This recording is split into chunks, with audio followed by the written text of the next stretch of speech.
దర్శనం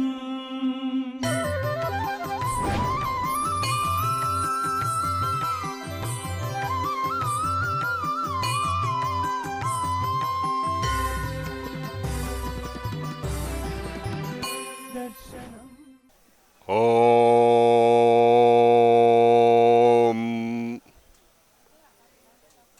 ఓం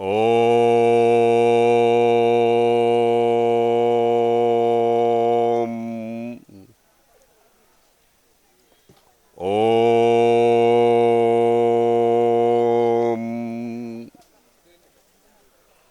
విఘ్నేశ్వరం విఘ్నశాంత్యై వాణీం వాచః ప్రవృత్తయే గురూన్ గూఢార్థభానాయ ప్రణమామి పునః పునః. మనం ఇప్పుడు శృంగేరి అనే లౌకిక వ్యవహార నామం కలిగినటువంటి సాక్షాత్తు కైలాసంలో ఉన్నాం. ఈ శృంగేరి కైలాసమే. కైలాసం అంటే మహాదేవస్థానం. మహాదేవుడు అని అంటే వ్యుప్తకేశాకృతి అయినటువంటి పరమశివుడు. వేదం నమః కపద్దినే చ వ్యుప్తకేశాయ చ అని అంటోంది. ఆ పరమేశ్వరుడు వ్యోమకేశుడు, వ్యుప్తకేశుడు. వ్యోమకేశుడు అంటే ఆకాశమంతా కేశజాలముగా కలిగినటువంటి వాడు అని. వ్యుప్తకేశుడు అని అంటే ముండిత శిరస్కుడు అని అర్థం. అంటే ఇక్కడ కేశము అజ్ఞానానికి సంకేతంగా తీసుకుంటే, అజ్ఞానం అనేటువంటి దాన్ని మొత్తము సమూలంగా తీసివేసినటువంటి జ్ఞానస్వరూపాన్నే వ్యుప్తకేశాకృతి అని అంటారు. పరమశివుడు జ్ఞానమూర్తి. ఉపనిషత్తులు సత్యం జ్ఞానం అనంతం బ్రహ్మ అని చెప్తున్నాయి. సత్యము, జ్ఞానము, అనంతము అయినటువంటిది బ్రహ్మము అని. సత్యము అని అంటే కాలభేదము లేనటువంటిది. భూతము, వర్తమానము, భవిష్యత్తు అనేటువంటి భేదాలేమీ లేకుండా అఖండమైనటువంటి ఉండుటయే ధర్మముగా కలిగినటువంటి ఒక తత్వాన్ని సత్యము అని అంటారు. ఆ సత్యమే చిత్, చైతన్యము, విశ్వవ్యాప్తమై ఉన్నటువంటి ఒక చైతన్యము. దాన్నే జ్ఞానము అని అంటారు.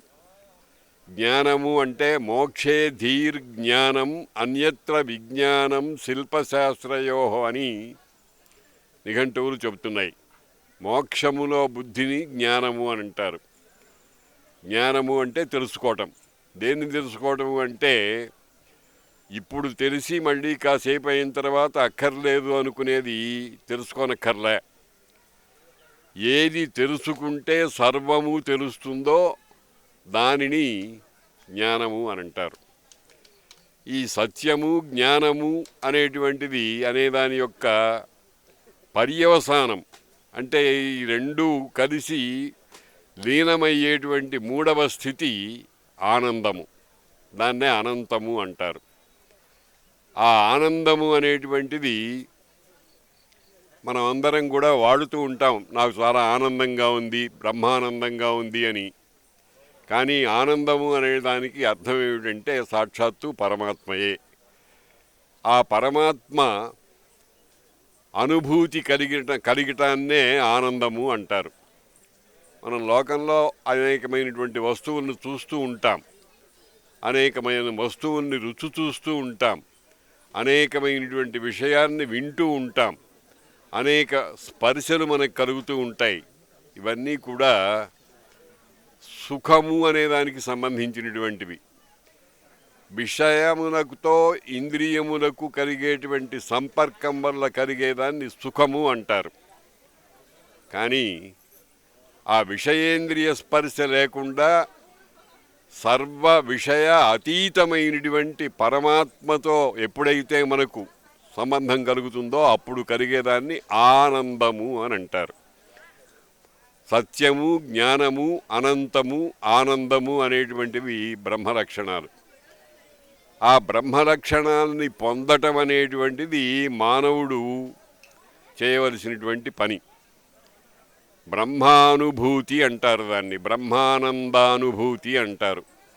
ఆ బ్రహ్మానందానుభూతి కలకి సరైనటువంటి మార్గాన్ని మానవ జాతికి అంతటికీ కలిగించేటువంటి వారు, అటువంటి వారిని జగద్గురువులు అని అంటారు. జగతాం, జగత్తులన్నిటికీ కూడా గురువు గారు. గురువు అని అంటే అజ్ఞానాన్ని తొలగించి జ్ఞానాన్ని ప్రసరింపజేసేటువంటి శక్తిని, మహాశక్తిని గురువు అనే పేరుతో వ్యవహరిస్తారు. అందుకనే గురుర్ బ్రహ్మ, గురుర్ విష్ణు, గురుర్దేవో మహేశ్వర, గురు సాక్షాత్ పరం బ్రహ్మ తస్మై శ్రీ గురవే నమః అని చెప్పారు. అటువంటి జగద్గురువులు, జగత్తులన్నిటికీ గురువైనటువంటి వారు. ఇందులో 2-3 రకాలైన అర్థాలని మనం తీసుకోవటానికి అవకాశం ఉంది. జగత్ గురువు అని అంటే జగత్ అయినటువంటి గురువు అంటే ఈ సమస్తమైన విశ్వము వ్యాపించి ఉన్నటువంటి వ్యోమవత్ వ్యాప్త దేహాయ, ఆకాశము ఇక్కడ ఉంది అక్కడ లేదు అని ఎట్లాగైతే భేదం లేదో అదేవిధంగా వ్యోమవత్ వ్యాప్త దేహాయ, అంతటా వ్యాపించింది. ఆకాశము అనేది ఎక్కడ ఉంది అని చెప్తాము, ఎక్కడ లేదని చెప్తాము. ఆకాశము అంటే పరబ్రహ్మము యొక్క మొట్టమొదటి ఆవిర్భూతి.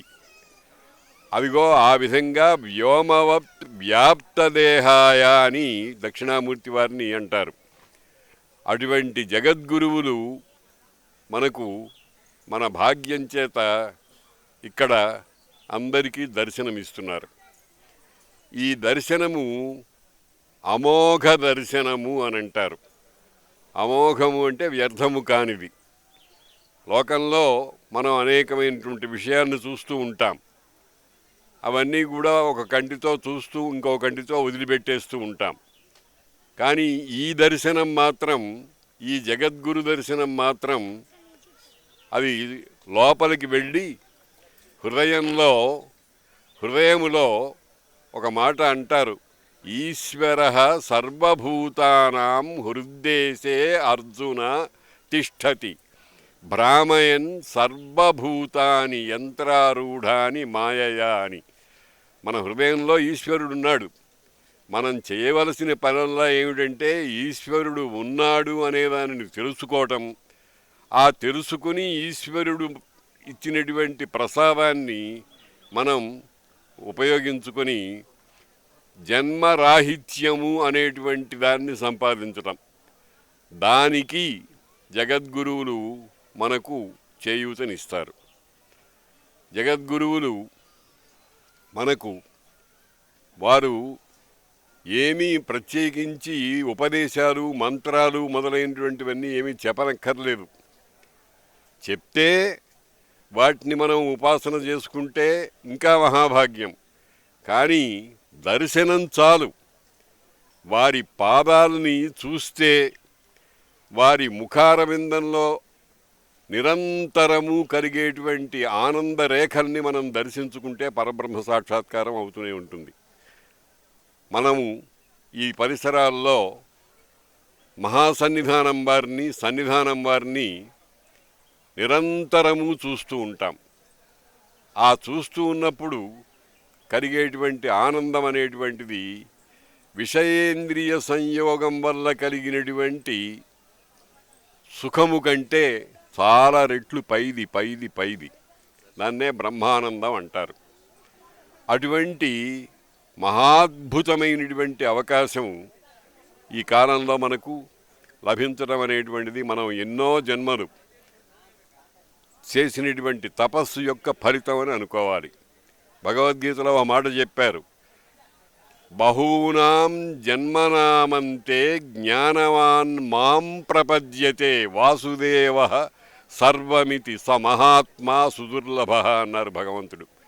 భగవద్గీతలో ప్రతి మాట పరమ ప్రమాణమైనటువంటి మాట. ఎన్నో వేల జన్మలతో చేసుకున్నటువంటి పుణ్య విశేషం వల్ల జ్ఞానము కలుగుతుందిట. అటువంటి జ్ఞానవంతుడు నన్ను పొందుతాడు, నన్ను చేరుకుంటాడు, నాలో లీనమవుతాడు. బహూనాం జన్మనామంతే జ్ఞానవాన్ మాం ప్రపద్యతే. ఏమిటి అక్కడ కలిగేటువంటి భావన ఏమిటి అంటే వాసుదేవ సర్వం, వాసుదేవుడే సర్వము. వాసుదేవుడంటే మనం వసుదేవతనయుడు కృష్ణ పరమాత్మ అని అనుకుంటాం, అది సత్యమే. కానీ వాసుదేవ శబ్దానికి శాస్త్రాలు మరొక అర్థం చెప్పినాయి. అది అధ్యాత్మ సంబంధమైనటువంటి అర్థం. ఎల్లయందును తా వసించుట, ఎల్లయును తనయందు వసించుటండ్రు వాసుదేవుడను పేరికర్థంబు. అన్నీ తనలో ఉంటాయి, అన్నిటిలో తానుంటాడు. ఎవరైతే ఉంటాడో ఆయనను వాసుదేవుడు అంటారు. ఊరికే ఉండటం కాదు, దేవుడు మహా జ్ఞానంతో మహా ప్రకాశంతో అందరికీ కూడా కనిపించేటువంటి తత్వం అన్నమాట. అటువంటి వాసుదేవుడు అని అంటే జగద్గురువుదే. మనకు ఇక్కడ సాక్షాత్కరిస్తున్నటువంటి పార్థివ దేహాన్ని మన కోసము మనల్ని అందరినీ కూడా అనుగ్రహించడానికి పార్థివ దేహాన్ని స్వయంగా కల్పించుకొని ఇక్కడ మనకు అందరినీ కూడా ఉద్ధరిస్తున్నారు. అందుకనే వారిని జగద్గురువులు అన్నాం. ఈ జగద్గురువు యొక్క స్వరూప స్వభావాలు ఎలా ఉంటాయి అనే దాని గురించి జగద్గురువులే ఒక అద్భుతమైన శ్లోకాన్ని ఒక 30 సంవత్సరాల క్రితం వారి నోట్లో నుంచి వస్తున్నప్పుడు నా హృదయంలో ప్రవేశించింది. ఆ ప్రవేశించినటువంటి శ్లోకము విన్నప్పుడే మొట్టమొదటిసారే నిలిచిపోయింది, ధారణలో నిలిచిపోయింది. చాలా అద్భుతమైన శ్లోకం అది. మన మహాసన్నిధానం వారి రచన అని అనుకుంటున్నాము. అటువంటి మహాద్భుతమైన శ్లోకం, దాన్ని నేను అక్షరబద్ధం చేశాను. అనేక పర్యాయాలు దాన్ని గురించి చాలాసార్లు ప్రసంగాలవి చేశాను. ఇక్కడ ప్రస్తుతం అది దాని వివరణ, దాని అర్థ వివరణ చేసుకోవటం అనేటువంటిది మనకు ఎక్కువ ప్రయోజనాన్ని కలిగిస్తుంది. నానాంనాయ పరిశ్రమం కలయతాం నాస్త్యేవ శాస్త్రేషు ధీః. నానాంనాయ పరిశ్రమం కలయతాం నాస్త్యేవ శాస్త్రేషు ధీః. సత్యోరప్యనయోర్ద్వయోః న సులభా సాహిక్షితౌ సాహితీ. అప్యేతాసు సతీషు నాస్తి వినయః నాచార భక్తి క్షమా చాతుర్యః. సచ సాచ సాచ సచతాశ్చ ఆలంబ్య ఖేలంత్యముం.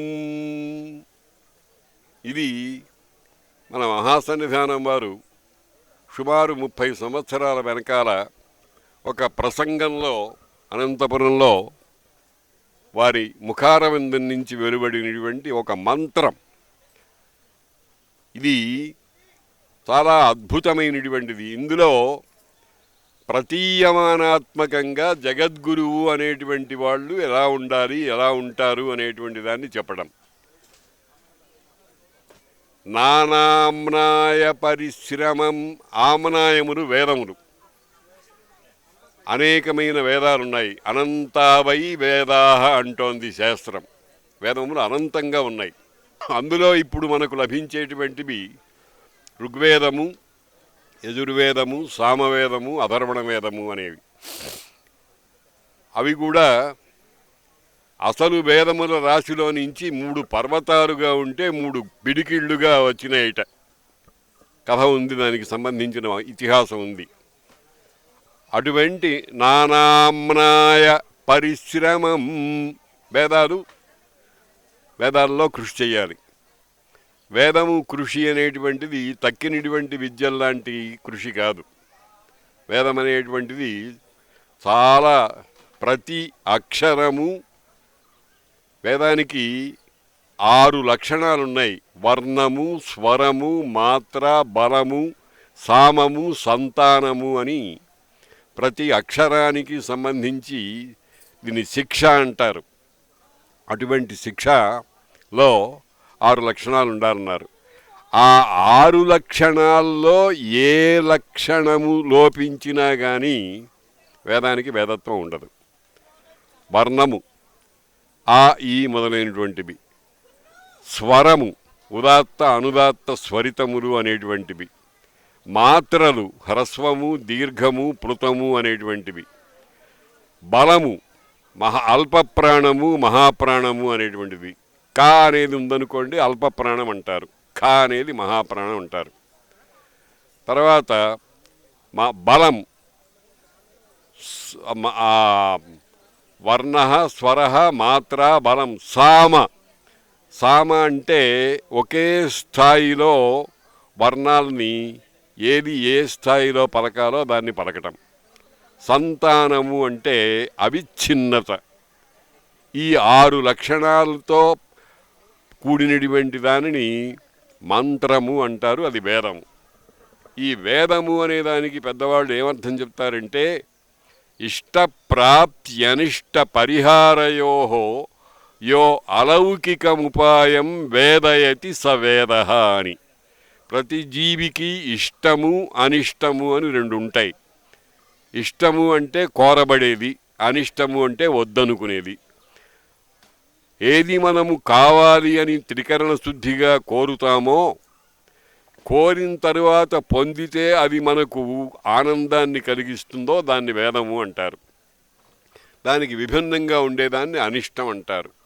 ఏ జీవి అయినా సరే ఇష్టము కావాలనుకుంటుంది, అనిష్టం పోవాలనుకుంటుంది. అయితే ఈ ఇష్టము బజార్లో వస్తువుల్లాగా సిద్ధమై ఉండదు, వాటిని మనం సాధించాలి. దాన్ని తెలుసుకోవాలి, ముందర సాధించాలి. ఆ సాధించడానికి ఉపాయం కావాలి. ఆ ఉపాయాన్ని అలౌకికమైన ఉపాయము అంటారు. ఇష్టప్రాప్తికి అనిష్ట పరిహారానికి మనకు కావలసిన ఉపాయము లోకంలో దొరికేటువంటి ఉంటాయి. లోకంలో దొరకనిటువంటి వాటిని అలౌకికమైన ఉపాయం అంటారు. ఆ అలౌకికమైన ఉపాయము మనకు వేదం వల్ల మాత్రమే సిద్ధిస్తుంది. అందుకనే శంకర భగవత్పాదుల వారు వేదో నిత్యమభీయతాం అన్నారు. అయ్యా, వేదం చదువుకోండి నిత్యము ప్రతి నిమిషము వేదం చదువుకోవాలి అని అన్నారు. ఎందుకనంటే వేదాన్ని ఉద్ధరించడం కోసం కాదు, మన్ని మనం ఉద్ధరించుకోవటానికి. ఉపాయాన్ని తెలుసుకోవాలి. ఇష్టం పొందటానికి అనిష్టము తొలగటానికి కావలసినటువంటి ఉపాయాన్ని పొందటానికి ఉపాయం కావాలి. అటువంటి ఉపాయాన్ని తెలియజేసేదాన్ని వేదం అంటారు. ఆ వేదాలు అనేకమున్నాయి. అనేకం ఎందుకున్నాయి అని అంటే, సృష్టిలో మానవులు కొన్ని కోట్ల మంది ఉన్నారు. ఎవరికి వారికి ఒక్కొక్క రుచి ఉంటుంది. వాని రుచికి అనుగుణంగా వానికి కావలసినటువంటి ఉపాయాన్ని పరమాత్మ ఏర్పాటు చేశాడు. నానామ్నాయ, అటువంటి ఆమ్నాయములలో బాగా పరిశ్రమ చేసినటువంటి వాళ్ళని వేద పండితులు అంటారు, వైదికులు అంటారు.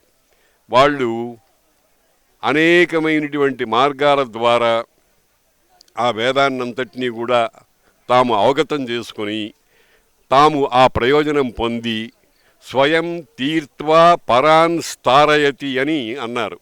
తాము దాటుకొని ఇతరులను తరింపజేస్తారు. అందుకని పరిశ్రమ చెయ్యాలి. ఏదో ఆషామాషిగా చదువుకున్నామంటే కాదు. చదువుకోవటానికి 4 దశలున్నాయి: అధీతి, బోధ, ఆచరణ, ప్రచారణ అని. ముందర అధ్యయనం చేయాలి, తర్వాత అధ్యాపనం చేయాలి, దాని జ్ఞానం తాను సంపాదించాలి. ఆ జ్ఞానాన్ని అందరికీ కూడా పంచిపెట్టేటువంటి ప్రయత్నం చేయాలి. ఈ 4 దశలలో విద్య పరిసమాప్తి ఉంటుంది. ఆ రకమైనటువంటి పరిశ్రమం చేసేవాళ్ళు చాలామంది ఉంటారు. నానామ్నాయ పరిశ్రమం కలయతాం నాస్త్యేవ శాస్త్రేషు ధీః. అటువంటి వాళ్ళకి కూడా, వేదాలు బాగా చదువుకున్న వాళ్ళకి కూడా శాస్త్రాలని ఉన్నాయి. శాస్త్రం అంటే శాసించేది. ధర్మాధర్మములను కార్యాకార్యములను నిర్ణయించి చెప్పేటువంటి వాటిని శాస్త్రములు అంటారు. భగవద్గీత చెప్పాడు. భగవద్గీతలో భగవంతుడు చెప్పారు, తస్మాత్ శాస్త్రం ప్రమాణంతే కార్యాకార్య వ్యవస్థితౌ జ్ఞాత్వా శాస్త్ర విధానోక్తం కర్మ కర్తుమిహార్హసి అని. నువ్వు నీ ఇష్టం వచ్చినట్టు ఏదో ఒక పని చెయ్యకు. బాగా చక్కగా శాస్త్రం తెలుసుకొని అవి ఏమి చెయ్యమన్నదో అది చెయ్యి, ఏది వద్దన్నదో దాన్ని మానేయి. దాన్నే విధి నిషేధము అంటారు. విధివాక్యాలు ధర్మంచర సత్యం భవ అని విధివాక్యాలు. స్వాధ్యాయాన్ మా ప్రమద, వేదాధ్యాయం నుంచి ప్రమాదం పొందకయ్యా అని అంటున్నారు. నిషేధవాక్యం ఇది. ఈ రకంగా పరిశ్రమ చేసినటువంటి వాళ్లకు శాస్త్రజ్ఞానం కూడా ఉండాలి. శాస్త్రము నడిపిస్తుంది. ఇది ఈ రకంగా ప్రవర్తిస్తే నీవు గమ్యానికి చేరుకుంటావు, దీనికి విరుద్ధంగా ప్రయోగిస్తే నీవు గర్తంలో పడిపోతావు అని చెప్తుంది శాస్త్రం. కాబట్టి శాస్త్రజ్ఞానం ఉండాలి. వేదం చదువుకున్న వాళ్ళల్లో చాలామందిలో శాస్త్రాల మీద ఒక లఘుభావన, చులకన భావన ఉంటుంది. అది కూడా ఒక విద్యేనా అనుకునేటువంటి వాళ్ళు కూడా ఉన్నారు.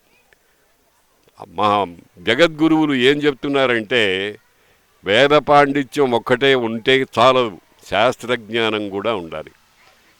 నానామ్నాయ పరిశ్రమం కలయతాం నాస్త్యేవ శాస్త్రేషు ధీః. శాస్త్రములలో బుద్ధి లేని పరిస్థితి వస్తుంది. వస్తే జ్ఞానం ఏమైపోతుంది? అసమగ్రం అవుతుంది, అరకొర జ్ఞానం అవుతుంది. అంటే ఇప్పుడు 2 విషయాలు చెప్పారు, వేదజ్ఞానము శాస్త్రజ్ఞానము. అయితే అవి 2 కాదట, ఇంకొకటి కూడా ఉండాలట. సత్యోరప్యనయోర్ద్వయోః న సులభ సాహిక్షితౌ సాహితీ. ఆ 2 ఉన్నప్పటికీ కూడా సాహిత్య జ్ఞానము అనేది లేకపోతే చాలా కష్టము. శాస్త్ర విషయాల్ని, వేద విషయాల్ని ఇతిహాసముల ద్వారా సమన్వయం చేసి, ఇదిగో వీడు ఈ రామాయణంలో రావణాసురుడు ఈ రకంగా విభిన్నంగా ప్రవర్తించినందువల్ల చెడిపోయినాడు, ఈ లక్ష్మణుడు మొదలైనటువంటి వాళ్ళందరూ కూడా వేదశాస్త్రాలు చెప్పిన వాటిని పాటించి బాగుపడ్డారు అని చెప్పి కథారూపంలో మనకు శాస్త్రజ్ఞానాన్ని, వేదజ్ఞానాన్ని కలిగించేదాన్ని సాహిత్యము అంటారు. సత్యోరప్యనయోర్ద్వయోర్న సులభ సాహిక్షితౌ సాహితీ. సాహిత్య జ్ఞానం కావాలి. ఆ సాహిత్యమే ప్రధానంగా ఇతిహాస పురాణ స్వరూపంతో మనకు ఉంది. ఇతిహాసాలని, పురాణాలని 2 రకాలుగా ఉన్నాయి. పురాణంలోనే, ఇతిహాసంలోనే ఒక మాట ఉంది, ఇతిహాస పురాణాభ్యాం వేదం సముపబృంహయేత్. ఇతిహాస పురాణాల నుండి వేదార్థాన్ని చాలా పెంపొందించుకోవాలయ్యా. వేదము సూత్రప్రాయంగా చెబుతుంది. ఆ సూత్రప్రాయంగా చెప్పిన దాన్ని ఎవరెవరు ఆచరించి ఏం ప్రయోజనం పొందుతారో చెప్పేటువంటి దాన్ని ఇతిహాసం అంటారు. అలాగే పురాణ కథలు. ఇతిహాస పురాణాభ్యాం వేదం సముపబృంహయేత్, వేదార్థాన్ని పెంపొందించుకోవాలి. కాబట్టి ఏమంటున్నారు? సత్యోరప్యనయోర్ద్వయోః. ఆ వేదజ్ఞానము శాస్త్రజ్ఞానము 2 ఉన్నా దానికి ఉపోద్బలకమైనటువంటి సాహిత్య జ్ఞానం లేకపోతే అది కూడా మైనస్ పాయింటే.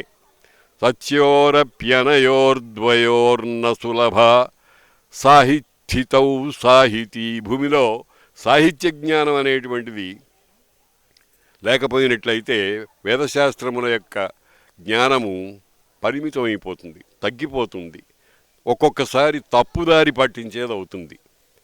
కాబట్టి సాహిత్య జ్ఞానం ఉండాలి. 3 అంశాలు చెప్పారు ఇప్పటికీ: వేదజ్ఞానము, శాస్త్రజ్ఞానము, సాహిత్య జ్ఞానము. ఈ 3 ఉన్నాయనుకోండి, ఈ 3 ఉన్నాయి, ఇవి చాలా గొప్పవి. ఒక్కొక్కటి పంచభూతాలు అంతా వ్యాపించినటువంటి మహావిషయాలు. కానీ అన్నిటికంటే అతి ముఖ్యమైన విషయం ఒకటి ఉంది. దానికి వినయము అని పేరు. వినయము. వినయం అంటే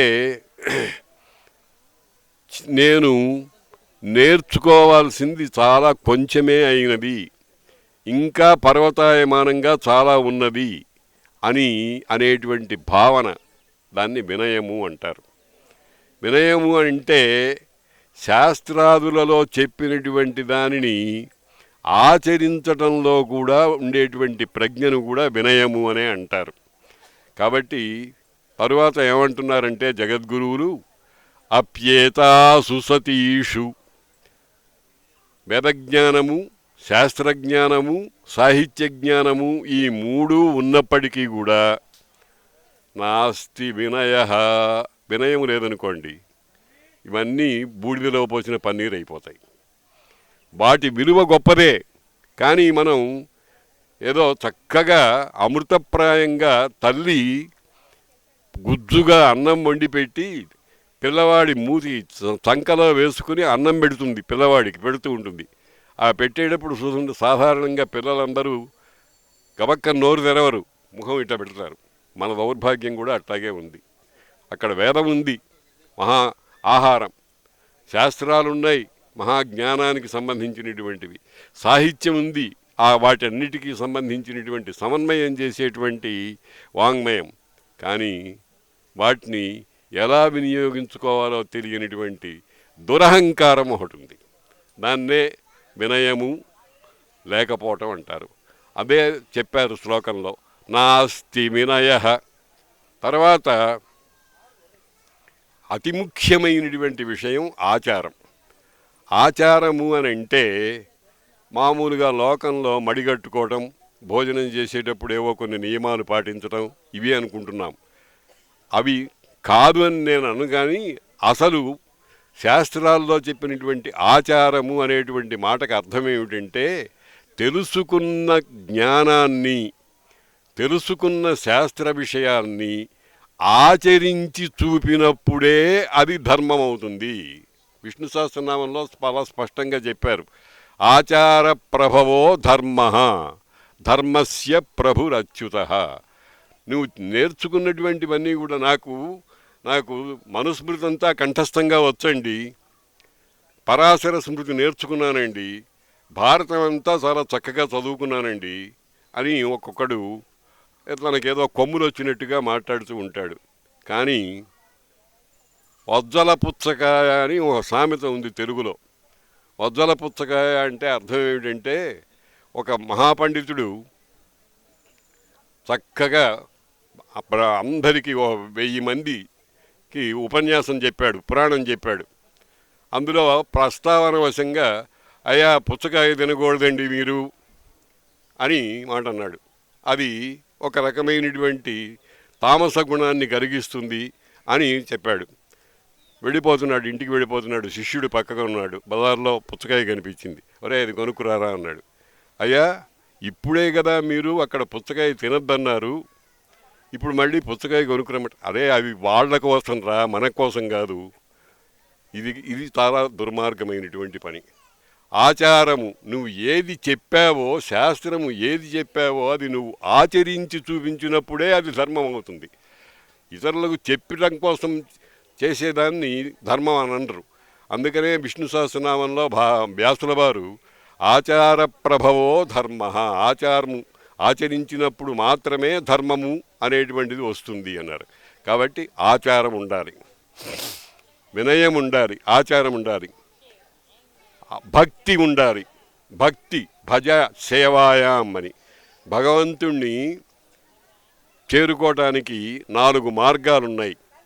భక్తి మార్గము, యోగ మార్గము, జ్ఞాన మార్గము మొదలైనటువంటివి, కర్మ మార్గము అని 4 మార్గాలు ఉన్నాయి.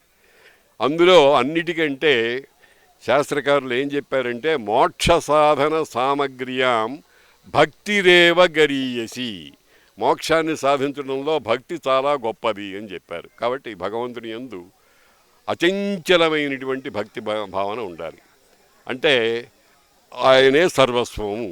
మనం పరమాచార్యుల వారిని, మహాసన్నిధానం వారిని కానీ సన్నిధానం వారిని కానీ చూసినప్పుడు మన మనస్సులో ఏ భావన కలగాలి? నేను వీరిని సేవించుకున్నందువల్ల మాత్రమే తరిస్తాను, తరించాలి అనేటువంటి భావన కలగాలి. దాన్నే అఖండమైన భక్తి అంటారు. ఆ భక్తికి ఒక పరమాద్భుతమైనటువంటి విషయం చెప్పారు నారద భక్తి సూత్రాల్లో. యథా వ్రజసుందరీణాం అని, గోపికలు కృష్ణుణ్ణి ఏ రకంగా ఏ మర్యాదలు, లౌకిక మర్యాదలను అన్నిటినీ కూడా తోసిపారేసి సముద్రంలో కలిసేటువంటి నదుల్లాగా కృష్ణుల్లో వెళ్ళిపోయినారో ఆ రకంగా ఉండటాన్ని పరమభక్తి అని అన్నారు. కాబట్టి ఆచార భక్తి, చాతుర్యం, ఆచార భక్తి, క్షమ, సహనం ఉండాలి. సహనం అనేదాన్ని తితిక్ష అంటారు. చాలామందికి సహనం ఉండదు. ఏ కొంచెము తాను నడిచేటువంటి మార్గంలో ఇబ్బంది వచ్చినా కానీ కోపతాపాలు తెచ్చుకుంటూ ఉంటాడు. కోపము అనేది చాలా ప్రమాదకరమైనటువంటిది. భగవంతుడు చెప్పాడు ఒక్కొక్క దాని వల్ల వచ్చేటువంటి అనర్థాలు ఎట్లా ఉంటాయి అనేటువంటిది. సరే, క్షమ, చాతుర్యం ఉండాలి. చాతుర్యం అంటే చెప్పేదానిని ఎవరికి చెబుతున్నామో వాళ్ళ తలకు నేరుగా చక్కగా ఎక్కి ప్రయోజనాన్ని కలిగించేట్టుగా చేయగలిగినటువంటి కౌశలాన్ని, శిల్పాన్ని చాతుర్యం అంటారు. చూడండి, వినయము, ఆచారము, భక్తి, క్షమ, చాతురి అని 5 లక్షణాలు చెప్పారు. అంతకుముందు సాహిత్య జ్ఞానము, శాస్త్రజ్ఞానము, వేదజ్ఞానము అని ఇంకొక 3 లక్షణాలు చెప్పారు. మొత్తం ఇప్పటికి ఎన్నైనాయండి? 8 అయినాయి.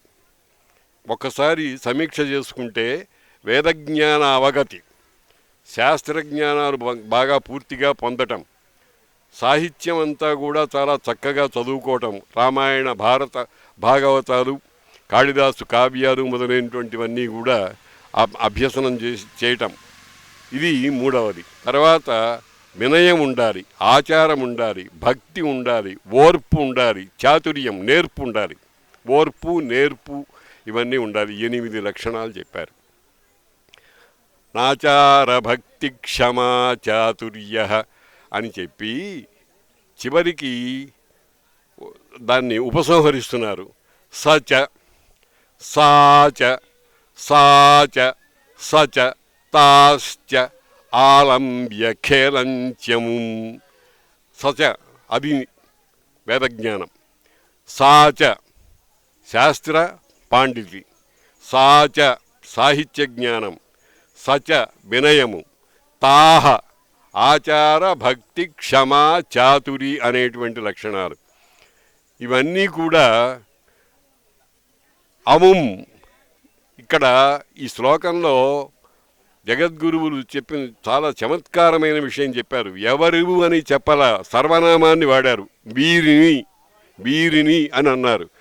ఎవరు వారు? ఎవరు వారు అని అంటే మనం అర్థం చేసుకోవాల్సింది జగద్గురువులే. జగద్గురువులే వారిని ఆశ్రయించుకుని ఉన్నాయి ఇవన్నీ. ఏమిటి? సచ ఆ వేదజ్ఞానము అంటే 4 వేదాలు చెప్పినటువంటి సర్వ రహస్యాల్ని అన్నిటినీ కూడా పిడికిల్లో పెట్టుకున్నారన్నమాట వారు. సా శాస్త్రజ్ఞానము, అనేకమైనటువంటి శాస్త్రాలు, అది వేదాంగాలు మొదలైనటువంటివన్నీ ఉన్నాయి. తర్వాత మీమాంసా శాస్త్రము, యోగ శాస్త్రము, ఆయుర్వేద శాస్త్రము మొదలైనటువంటివన్నీ అనేకమైనటువంటి శాస్త్రాలు ఉన్నాయి. ఆ శాస్త్రాల జ్ఞానాలన్నీ కూడా పిడికెట్లో పెట్టుకున్నారట. సాచ సాహిత్యము, అనంతమైన సాహిత్యము చెప్పారు పెద్దవాళ్ళు. చరితం రఘునాథస్య శతకోటి ప్రవిస్తరం 100 కోట్ల శ్లోకాలట శ్రీరామచంద్రుని యొక్క చరిత్ర. ఏకైకమక్షరం ప్రోక్తం మహాపాతక నాశనం. అందులో ఏ ఒక్క అక్షరం మనం చక్కగా పలికినా కానీ మహాపాతకాలన్నీ నశిస్తాయన్నారు. కాబట్టి సాహిత్యం అనేటువంటిది 100 కోట్ల గ్రంథములు. అది కూడా వారి అధీనంలో ఉంది. సాచ తర్వాత సహ వినయం. మామూలుగా 2 ముక్కలు ఏదన్నా చదువుకున్నంతో ప్రతివాడికి నేను అంతవాణ్ణి ఇంతవాణ్ణి అనేటువంటి భావన కలుగుతూ ఉంటుంది. చాలామంది నేను భారతం మీద కొంత కృషి చేశాను, వ్యాస భారతాన్ని అంతటినీ కూడా నీలకంఠీయ వ్యాఖ్యతో తెలుగులోకి చాలామందికి అందించారు. అంటే వెంటనే కొంతమంది రఘునాథ శర్మ మీద అవ్యాజమైనటువంటి గౌరవము ప్రేమ కలిగినటువంటి వాళ్ళు మీరు అపరవ్యాసులండి అంటారు. అంటే నేను చెంపలు వేసుకుంటాను, ఎక్కడి వ్యాసుల వారు ఎక్కడి మనము? ఎక్కడ వ్యాసుల వారు ఆకాశంలో వెలుగొందేటువంటి సూర్యభగవానుడు లాంటి వాళ్ళు, మనం ఒక చిన్న దీపపు పురుగు కూడా కాలేదే. అటువంటి వారిని అపరవ్యాసులు అని అంటే ఎట్లా సహించటం? కాబట్టి మనం వినయం ఉండాలి. అందుకనే నేను నా పుస్తకాల్లో సాధించినది స్వల్పము, సాధించవలసింది అనంతము అని రాసుకుంటూ ఉంటాను. ఇంకా ఎంతుంది ఎందు. కాబట్టి వినయం లేకపోతే వినయం ఏం చేస్తుందంటే సాధించిన దాన్ని అంతటిని తుడిచిపెట్టి పారేస్తుంది, అయిపోయింది. మనం మళ్ళీ ఒట్టి డబ్బా ఖాళీ డబ్బా అయిపోతాం. కాబట్టి వినయం ఉండాలి. సాచ సచ సాచ సాచ సచ తాశ్చ. తాహ అంటే అవి ఆచార భక్తి క్షమ చాతురి అనేటువంటి మహావిషయాలు. అవన్నీ కూడా ఈ 8 విషయాలు జగద్గురువులను అన్ని వైపులా ఆ ప్రణఖాతని కాలి గోరు దగ్గర నుంచి శిఖాపర్యంతము జగద్గురువులలో మనకు సాక్షాత్కరిస్తూ ఉంటాయి.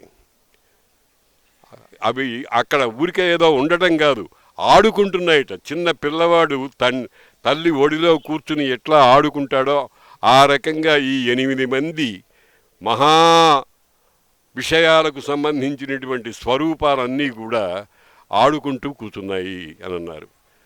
అట్లా ఎవరి దగ్గరైతే ఆడుకుంటూ కూర్చుంటాయో వారే జగద్గురువులు. అదే యోగ వైభవము. అవి మన అదృష్ట విశేషం వల్ల అనేక జన్మల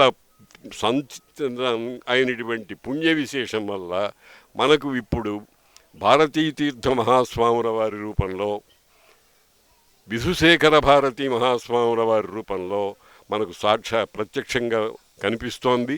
మనము దాని ఆ కాంతి పరిధిలో ఎంతకాలము మనం ప్రవర్తించగలిగితే అంతగా మనం ధన్యతను పొందగలిగిన వాళ్ళం అవుతాం. మనం కూడా మెల్లగా ఆ భాగ్య విశేషం చేత వారిలో లీనమైపోయి అద్వైత స్థితిని పొందగలుగుతాం. ఇది జగద్గురు యోగ వైభవాన్ని గురించి ప్రస్తుతం నేను సంభావించినటువంటి చిన్న ప్రసంగం. దీనిని గమనించి దీనిని విస్తరింపజేసుకున్నట్టయితే ఇంకా అనేకమైనటువంటి మాటలు ప్రసన్నమవుతాయి, ప్రసక్తమవుతాయి. ఇది తెలుసుకోవడంలో ఉద్దేశం ఏమిటంటే మనం అక్కడికి వెళ్ళాలి, మన గమ్యం ఏమిటో అక్కడికి వెళ్ళాలి. అది చేర్చేటువంటి ఒక పెద్ద తెప్ప ఈ శ్లోకం జగద్గురు యోగ వైభవం అనేటువంటిది. ఒక వైయక్తికమైనటువంటి దుఃఖదశలో ఉన్నాం మేము. కానీ మేమంటే నేను నా భార్య. కానీ ఈ జగద్గురు కాంతి వైభవ పరిధిలోనికి వచ్చేటప్పటికి అవన్నీ వెళ్ళిపోయినాయి, వెనక్కి వెళ్ళిపోయినాయి. ఇది సాధారణమైనటువంటి అనుభూతి కాదు. ఇటువంటి అనుభూతులు మాకు ప్రతిసారి కలుగుతూ ఉంటాయి. మేము 9 సంవత్సరాలుగా ఇక్కడ ఆషాఢ అమావాస్య నా పుట్టినరోజు ఇక్కడికి వచ్చి 5 రోజులు హోమాలు, చండీ హోమము, రుద్రాభిషేకము, ఏకాదశ వార రుద్రాభిషేకము, తర్వాత ఇతరమైనటువంటి కార్యక్రమాలు 5 రోజులు కార్యక్రమాలన్నీ చేసుకుంటూ ఉంటాం. ప్రతి సంవత్సరము ఏదో ఒక విషయాన్ని గురించి నా ప్రవచనాలు కూడా సాగుతూ ఉంటాయి. ప్రతి సంవత్సరము స్వాముల వారు మాకు మా కార్యక్రమాలకు అనుగ్రహిస్తున్నటువంటి విశేషాన్ని గురించి చెప్పుకుంటే మేము మాత్రమే అని చెప్పను, కానీ మాలాగా చాలామంది ఉన్నారు. ఎంత ధన్యులమైనామో చెప్పడానికి ఆ 5 రోజుల కార్యక్రమాలు నిదర్శనం. 9 సంవత్సరాలుగా మేము ఆ ఆనందాన్ని పొందుతున్నాం. తర్వాత శలాక విద్వత్ సమర్చన పురస్కారం అని ఒక పురస్కారం మేము ప్రతి సంవత్సరం ఇస్తున్నాం. 9 సంవత్సరాలుగా 8 సంవత్సరాలుగా. క్రిందటి సంవత్సరం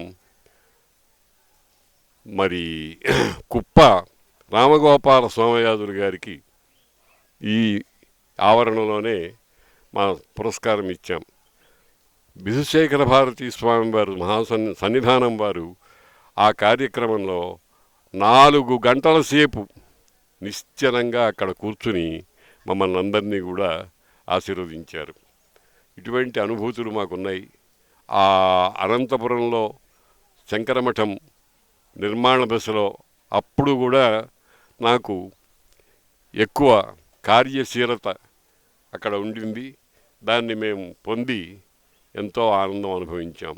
అప్పటి నుంచి అని కాదు, నాకు మహాసన్నిధానం వారితో దాదాపు 50 సంవత్సరాల పైన అనుబంధం ఉంది. అప్పటి నుంచి నిరంతరము స్మరిస్తే మనసులో ఆ స్మరణ కలిగితేనే మా భౌతికమైనటువంటి లౌకికమైనటువంటి ఇబ్బందులన్నీ కూడా పక్కకు వెళ్ళిపోయి ఒక నిశ్చలమైనటువంటి ఆనంద రేఖ మా మనస్సులో కలుగుతూ ఉంటుంది. నా ధర్మపత్ని కూడా అదే పరిస్థితి. లౌకికమైనటువంటి కష్టాలేవో వస్తూ ఉంటాయి, అవేం తప్పదు. ఎందుకనంటే జీవితం అంటేనే, నిన్ననే బిధుశేఖర భారతీ స్వామి వారు చెప్పారు, అయ్యా మీరు వేదాంతం అంతా చదువుకున్నవారు కదా, మరి మీరు చాలా సమాధాన పడాలి అని. అదే మమ్మల్ని రక్షిస్తూ ఉన్నది.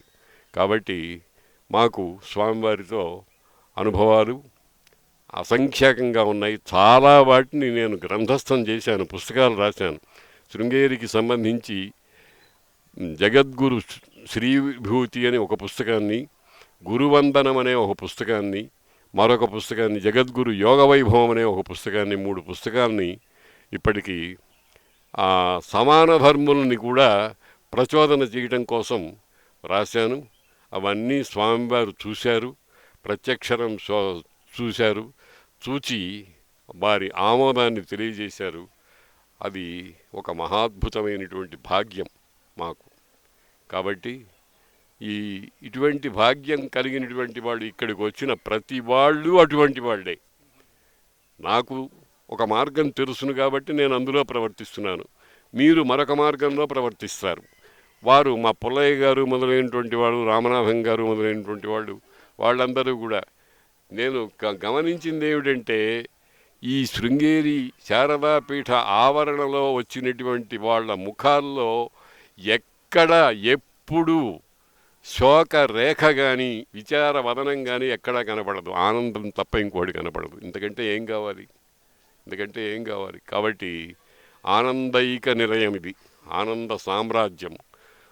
మా జగద్గురువులు అనాదిగా శంకర భగవత్పాదుల వారి దగ్గర నుంచి ఇప్పటిదాకా బిధుశేఖర భారతీ స్వామి వారి దాకా వచ్చేటువంటి వాళ్ళందరూ ప్రజలందరికీ కూడా అదే మహాప్రసాదాన్ని ఇవ్వటం అనేటువంటి ధ్యేయంగా ప్రవర్తిస్తున్నారు. ఈ జగద్గురు పరంపర శంకరాచార్య వారితో సదాశివ సమారంభాం వ్యాసశంకర మధ్యమాం అస్మదాచార్య పర్యంతాం వందే గురు పరంపరాం అన్నాం. సదాశివుడితో ప్రారంభమైనటువంటి ఈ గురు పరంపర మళ్ళీ సదాశివుడి దగ్గరికి వెళ్ళేదాకా ఇట్లాగే సాగుతుంది. ఇలాగే ఇక్కడికి వచ్చినటువంటి వారందరికీ అటువంటి ఆనందం లభిస్తుంది. ఇది మనం చేసుకున్నటువంటి పుణ్య విశేషం. స్వస్తి. దర్శనం